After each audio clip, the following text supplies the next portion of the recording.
galing yung isa. Dito yung iba sa loob eh. Ito, may katuloy din dyan. Parang patawad kasi ang kambing kahit na yung tuyo ganito, kakainin niya pagka ano.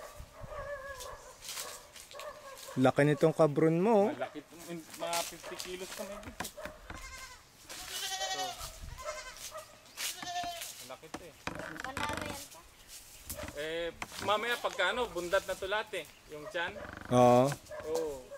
Malalaki na. Oo, nag-ano siya. Buntis na lahat. Oo. Pero ilan ang kabron mong Bali, nandito? Kailangan mo rin medyo madami para... Pero mas marami dapat babae, no? Oo. Kasi... Dalawa o tatlong kabron na let's say, yung isa kahit 50 babae, okay lang eh. Oh, kaya niya? Oo. Ayos ah. Yan.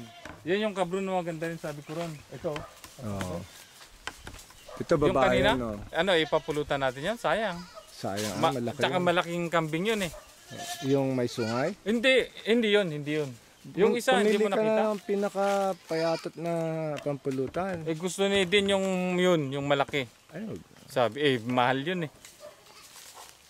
Ito yung galing sa bani din, no? Oo. Yan, parang may balbas, akala mo lalaki. Ayos Yan. ah.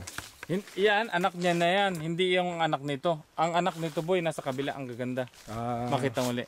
Ito, Anak yan ng doon, yung kabron nila doon. Oo. Di ba buntis nga nung binili lahat? Kaya nga sabi ko sa'yo, pag bibili ka, buntis eh. Oo.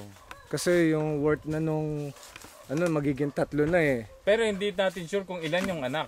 Kaya binabarat ko din pagka ano. Oo, pero sabihin mo ng... Isa o dalawa Isa o palagi. dalawa.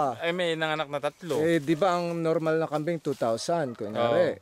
Kung buntis, Hindi, 2,500. mas mura kasi pagka ano,